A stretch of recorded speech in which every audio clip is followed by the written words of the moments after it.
அஸ்ஸலாமு அலைக்கும் வரஹ்மத்துல்லாஹி வபரகாத்துஹு. அபுதாபி, துபாய், ஷார்ஜா மற்றும் ஏனைய ஐக்கிய அரபு அமீரக பள்ளிவாசல்களில் வெள்ளிக்கிழமை ஓதப்படும் ஜும்ஆ உரை. வெளியீடு ஐக்கிய அரபு அமீரக அரசின் இஸ்லாமிய விவகாரத்துறை. தேதி வெள்ளிக்கிழமை முஹர்ரம் பிறை 13 ஹிஜ்ரி 1446, 19 ஜூலை 2024. தலைப்பு: நமது சபைகள் கற்றுக் கொடுக்கும் பாசறையாகும். தலைப்பு: நமது சபைகள் கற்றுக் கொடுக்கும் பாசறையாகும். எல்லா புகழும் அல்லாஹுக்கே. மேலும் வணக்கத்திற்குரியவன் அல்லாஹ்வையன்றி வேறு யாரும் இல்லை. ஆட்சி அதிகாரங்கள் அவன் வசமே உள்ளன. அவனுக்கு யாதொரு இணையும் இல்லை என்று நான் சாட்சி கூறுகிறேன். எங்கள் திருநபி முஹம்மது ஸல்லல்லாஹு அலைஹி வஸல்லம் அவர்கள் அல்லாஹுவின் அடியாராகவும் தூதராகவும் இருக்கிறார்கள் என்று நான் சாட்சி கூறுகிறேன். யா அல்லாஹ், எங்கள் தலைவர் நபிகள் நாயகம் ஸல்லல்லாஹு அலைஹி வஸல்லம் அவர்கள் மீதும் அவர்களின் புனிதமிக்க குடும்பத்தினர் மீதும் தியாகம் நிறைந்த தோழர்கள் அனைவர் மீதும் உலக முடிவு நாள் வரை அழகிய முறையில் அந்த தோழர்களை பின்பற்றி நடக்கும் முஸ்லிம்கள் மீதும் இறைவா நீ ஸலவாத்தும் சலாமும் பொழிந்திடுவாயாக. கவனமாக கேளுங்கள். இறைவனுக்கு அஞ்சி நடப்பதை எனக்கும் உங்களுக்கும் உபதேசிக்கிறேன். பரிசுத்த நாயனாகிய அல்லாஹு கூறுகிறான், வத்தகுல்லாஹ வஅலமு அன்னல்லாஹ பிகுல்லி ஷைஇன் அலீம். அல்லாஹுக்கு பயந்து கொள்ளுங்கள், நிச்சயமாக அல்லாஹு அனைத்தையும் நன்கு அறிகிறான் என்பதையும் உறுதியாக அறிந்து கொள்ளுங்கள் என்று இறைவன் திருமறையில் கூறுகிறான். நமது மக்களிடையே மிகவும் பிரபலமாக அறியப்பட்ட ஓர் அறிவார்ந்த வாய்மொழி என்னவென்றால், நாம் ஒன்று கூடும் சபைகள் நமக்கு கற்றுக் கொடுக்கும் பாசறையாகும். நாம் ஒன்று கூடும் சபைகள் நமக்கு கற்றுக் கொடுக்கும் பாசறையாகும் என்பதுதான். மேலும் இதனை தங்கள் பேச்சுக்களில் அடிக்கடி நம் மக்கள் பயன்படுத்துகிறார்கள். அல்லாஹுவின் அடியார்களே, நாம் ஒன்று கூடும் மஜ்லிஸ் எனும் சபைகள் என்பது உயிரோட்டமுள்ள சபைகளாகும். இந்த சபைகளில் சிறியவர்களும் பெரியவர்களும் ஒன்று சேர்கிறார்கள். உற்றார் உறவினர்கள் என அனைவரும் சபைகளில் ஒன்று கூடுகிறார்கள். குடும்ப விவகாரங்களையும் ஏனைய நடப்புகளையும் சபைகளில் ஒருவருக்கொருவர் பகிர்ந்து கொள்கிறார்கள்.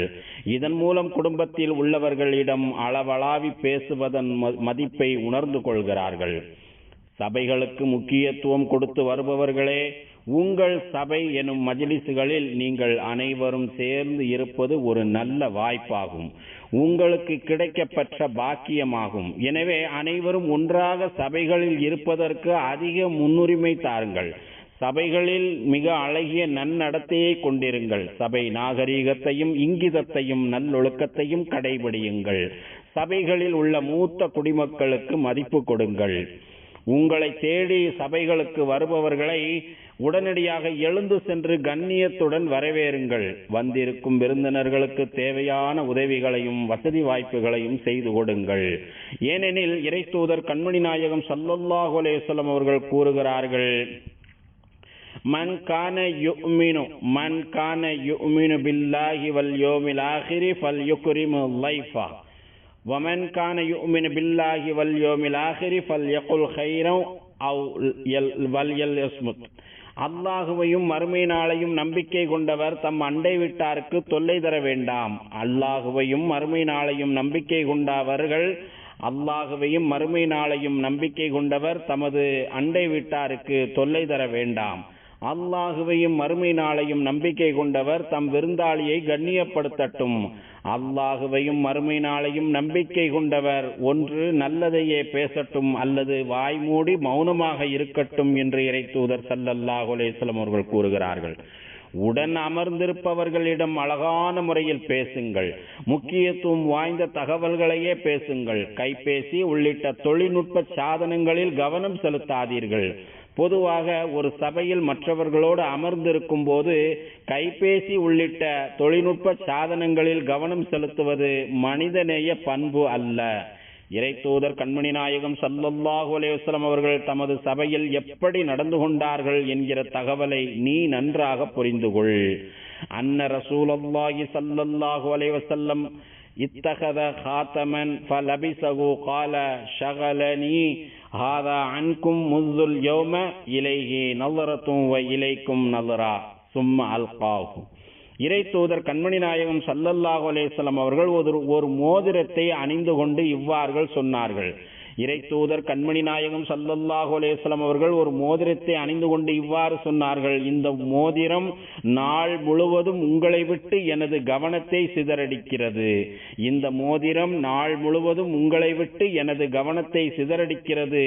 இதையும் ஒரு பார்வை பார்க்கிறேன், உங்களையும் ஒரு பார்வை பார்க்கிறேன். எனவே கவனத்தை சிதறடிப்பதால் இந்த மோதிரத்தை வெளியே போட்டு விட்டார்கள். அதன் பிறகு தமது சபையில் உள்ளவர்களை முன்னோக்கி இருந்தார்கள். இவ்வாறு ஹதீஸில் இடம்பெற்றுள்ளது. அல்லாஹுவின் அடியார்களே, சபைகளில் பேசுவதின் இரகசிய தன்மையை பாதுகாப்பதில் பேர் ஆர்வம் கொண்டிருங்கள். சபைகளில் பகிர்ந்து கொள்ளப்படும் செய்திகளின் நம்பகத்தன்மையை காப்பாற்றுங்கள். ஏனெனில் அதனை பேணி பாதுகாப்பது ஓர் அமானிதமாகும். சபைகளில் இருப்பவர்களை அவர்களின் அனுமதி இல்லாமல் படம் எடுக்காதீர்கள். எனவே போட்டோ, வீடியோ எதுவென்றாலும் அனுமதி இல்லாமல் எடுக்காதீர்கள். அவ்வாறு மற்றவர்களின் அனுமதி இல்லாமல் அவர்களை படம் பிடிப்பது அவர்களின் தனி உரிமையை மீறுவது போன்றதாகும். இது குறித்து நீங்கள் மிகவும் எச்சரிக்கையாக இருங்கள். மனிதர்களின் தனி உரிமையை மீறாமல் இருப்பது மாபெரும் நற்பண்பாகும். யாரையும் மரியாதை குறைவாக பேசி சபையின் நாகரிகத்தை கெடுக்காதீர்கள். இருப்பவர்கள் மற்றும் இல்லாதவர்களின் குறை நிறைகளை பேசி மற்றவர்களின் கண்ணியத்தை சீர்குலைக்காதீர்கள். மற்றவர்களின் குறை நிறைகளை துருவி ஆராயாதீர்கள். அதனை பற்றி மற்றவர்களிடம் பேசாதீர்கள்.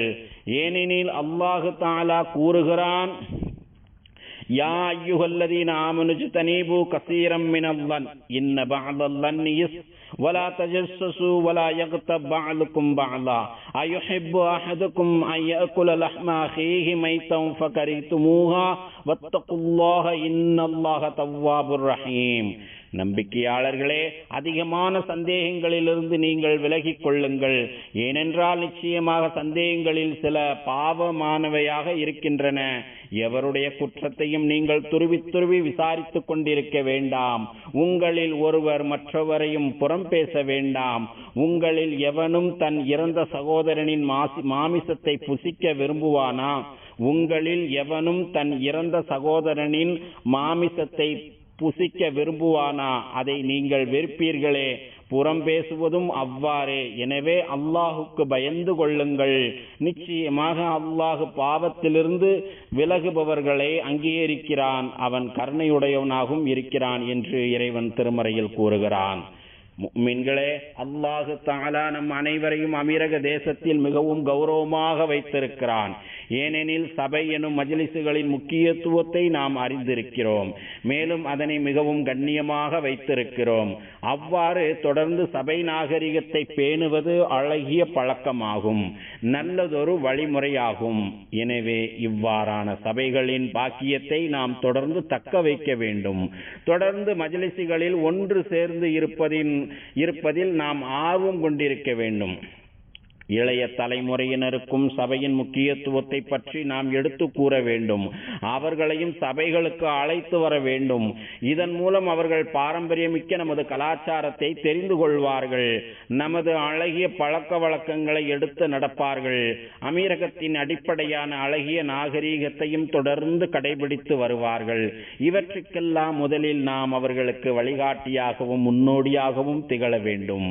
மஜ்லிஸ் எனும் சபைகளில் உள்ளவர்களுக்கு கண்ணியம் கொடுப்பது, அவர்களின் தனி உரிமையை பாதுகாப்பது மற்றும் அவர்களின் இரகசியங்களை மறைப்பது, மூத்த குடிமக்களை கௌரவமாக வைத்திருப்பது, தேடி வந்த விருந்தாளிகளை கண்ணியப்படுத்துவது, மார்க்கத்தின் அடிப்படை கூறுகளை தெரிந்து கொள்வது, தமது தந்தைமார்களும் முந்தைய தலைமுறையினரும் கடைபிடித்து வந்த பழக்க வழக்கங்களை தெரிந்து கொள்வது, மிக குறிப்பாக அல்லாஹுடைய திக்ர் என்னும் நினைப்பை விட்டு பாராமுகமாக இருக்கக்கூடாது உள்ளிட்ட அறிவுரைகளை நாமும் பேணுவதோடு நமது பிள்ளைகளுக்கும் கற்றுக் கொடுக்க வேண்டும்.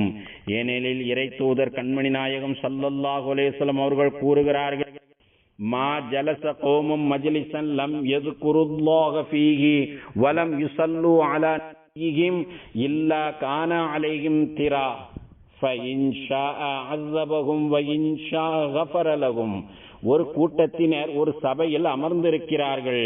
அவர்கள் அச்சபையில் அல்லாஹுவையும் திக்ர் செய்து நினைவு கூறவில்லை, மேலும் தங்கள் நபி மீதும் ஸலவாத்து ஓதவில்லை. அப்படியெனில் கண்டிப்பாக அவர்களுக்கு நஷ்டமும் கேடும் தான் ஏற்படும். ஒருவேளை அல்லாஹ் நாடினால் அவர்களுக்கு தண்டனையும் கொடுப்பான், அல்லது அவர்களை மன்னித்தும் விடுவான் என்று இறை தூதர் ஸல்லல்லாஹு அலைஹி வஸல்லம் அவர்கள் கூறியுள்ளார்கள். ஒரு சபையில் நாம் அனைவரும் ஒன்று கூடி அமர்ந்து பின்னர் பிரிந்து செல்லும் போது பின்வரும் வழிமுறையை பின்பற்றுவது ஆகச்சிறந்த நல்ல பழக்கமாகும். இவ்வாறு ஒரு சபையை விட்டு அனைவரும் கலைந்து செல்லும் போது பின்வரும் துஆவை ஓத வேண்டும் என்று இறை தூதர் கண்மணி நாயகம் ஸல்லல்லாஹு அலைஹி வஸல்லம் அவர்கள் கற்றுக் கொடுத்துள்ளார்கள். ஏனெனில் மஜ்லிஸ் எனும் சபையை முடித்துவிட்டு செல்லும் போது இத்தகைய துஆவை ஓதுமாறு நபி அவர்களுக்கு மலக் ஜிப்ராயில் அலைஹிஸ்ஸலாம் அவர்கள் இந்த துஆவை கற்றுக் கொடுத்துள்ளார்கள். அந்த துஆ என்பது சுப்ஹானக்கல்லாஹும்ம வ பிஹம்திக அஷ்ஹது அல்லா இலாஹ இல்லா அன்த அஸ்தக்ஃபிருக வ அதூபு இலைக். இறைவானி பரிசுத்தமானவன், உனக்கே புகழனைத்தும் உரியது, வணக்கத்திற்குரியவன் உன்னை தவிர வேறு யாரும் இல்லை என்று நான் சாட்சி கூறுகிறேன். உன்னிடமே பிழை பொறுக்க தேடுகிறேன், உன்னிடமே பாவ மன்னிப்பும் கேட்கிறேன் என்று கூறுவது சபையின் பரிகாரமாக இருக்கும் என்று இறை தூதர் ஸல்லல்லாஹு அலைஹி வஸல்லம் அவர்கள் கூறுகிறார்கள். ஒரு முஃமின் தனது சபைகளில் இருந்து கலைந்து செல்லும் போது பின்வரும் துஆவை ஓதிக்கொள்ள வேண்டும். சுப்ஹானல்லாஹி வ பிஹம்திஹி சுப்ஹானக்கல்லாஹும்ம வ பிஹம்திக அஷ்ஹது அல்லா இலாஹ இல்லா அன்த அஸ்தக்ஃபிருக வ அதூபு இலைக். இதன் புகழ் அல்லாஹ் பரிசுத்தமானவன், மேலும் புகழனைத்தும் அவனுக்கே உரியது. யா அல்லாஹ், நீயே பரிசுத்தமானவன், புகழனைத்தும் உனக்கே உரியது, வணக்கத்திற்குரியவன் உன்னை தவிர வேறு யாரும் இல்லை என்று நான் சாட்சி கூறுகிறேன். மேலும் உன்னிடமே பிழை பொறுக்க தேடுகிறேன், உன்னிடமே பாவ மன்னிப்பு கேட்கிறேன் என்கிற துஆவை ஓதுமாறு இறை தூதர் ஸல்லல்லாஹு அலைஹி வஸல்லம் அவர்கள் கூறியுள்ளார்கள். யா அல்லாஹ், எங்கள் மஜ்லிஸ் எனும் சபைகளில் சுபிட்சமான நிலையையும் அன்பையும் மன நிம்மதியையும் மாபெரும் கிருபையையும் தொடர்ந்து நீ வழங்கி வருவாயாக. யா அல்லாஹ், உனக்கும் உனது தூதர் முஹம்மது ஸல்லல்லாஹு அலைஹி வஸல்லம் அவர்களுக்கும் நீ யாரையெல்லாம் பின்பற்றி நடக்கச் சொன்னாயோ அவர்களுக்கும் நாங்கள் முழுமையாக வழிபடுவதற்கு எங்கள் அனைவருக்கும் நீ உதவி புரிவாயாக. அல்லாஹ் தனது திருமறையில் கூறுகிறான், யா அய்யுஹல்லதீன ஆமனூ அத்தீஉல்லாஹ வ அத்தீஉர் ரசூல வ உலில் அம்ரி மின்கும். ஈமான் கொண்ட நல்லடியார்களே, அல்லாஹ்வுக்கு கீழ்ப்படியுங்கள், இன்னும் அல்லாஹ்வின் தூதருக்கும் உங்களில் நேர்மையாக அதிகாரம் வைப்பவர்களுக்கும் கீழ்ப்படியுங்கள் என்று இறைவன் கூறுகிறான். யா அல்லாஹ், எங்கள் தலைவரும் எங்கள் நபியுமாகிய முஹம்மது நபி ஸல்லல்லாஹு அலைஹி வஸல்லம் அவர்கள் மீதும் புனிதமிக்க அவர்களின் குடும்பத்தினர் மீதும் தியாகம் நிறைந்த அவர்களின் தோழர்கள் மீதும் மேலும் நல்வழி காட்டும் ஹலீஃபாக்களாகிய அபூபக்கர், உமர், உஸ்மான், அலி ரலியல்லாஹு அன்ஹும் ஆகியோர்கள் மீதும் சங்கை நிறைந்த அனைத்து தோழர்கள் மீதும் அவர்களை தொடர்ந்து வந்த தாபியீன்கள் மற்றும் உலகம் முடிவு நாள் வரை இவர்களை அழகிய முறையில் பின்பற்றி நடக்கும் முஸ்லிம்கள் மீதும் இறைவா நீ ஸலவாத்தும் சலாமும் பொழிந்திடுவாயாக. யா அல்லாஹ், இந்த தேசத்தின் ஜனாதிபதி மாண்புமிகு ஷேக் முஹம்மது இப்னு ஜாயித் அவர்களுக்கு அனைத்து நல்ல முயற்சிகளுக்கும் நீ உதவி புரிவாயாக. யா அல்லாஹ், மாண்புமிகு ஷேக் ஜாயித் மற்றும் மாண்புமிகு ஷேக் மக்தும் மற்றும் மாண்புமிகு ஷேக் ஹலிஃபா பின் ஜாயித் மேலும் ஏனைய அமீரக ஆட்சியாளர்கள் உனது பொருத்தத்தை நோக்கி உன்னிடம் வந்து சேர்ந்த காலம் சென்ற ஆட்சியாளர்கள் அனைவருக்கும் நீ அருள் புரிவாயாக. யா அல்லாஹ், எங்கள் தந்தைமார்களுக்கும் தாய்மார்களுக்கும் நீ கிருபை செய்வாயாக. மேலும் எங்கள் இரத்த வழி உறவினர்களுக்கும் யாருக்கெல்லாம் நாங்கள் கடமைப்பட்டிருக்கிறோமோ அவர்களுக்கும் நீ கிருபை செய்வாயாக. அல்லாஹுவின் அடியார்களே, மகத்தான அல்லாஹுவை நினைவு கூறுங்கள், அவன் உங்களை நினைவு கூறுகிறான். அவன் வழங்கிய அருட்கொடைகளுக்கு நன்றி செலுத்துங்கள், அவன் அதனை உங்களுக்கு மேலும் அதிகப்படுத்தி கொடுக்கிறான். தொழுகையை நிலைநாட்டுங்கள். ஸதகல்லாஹுல் அலீம். வஸ்ஸலாத்து வஸ்ஸலாம் அலா ரசூலிஹின் நபியில் கரீம்.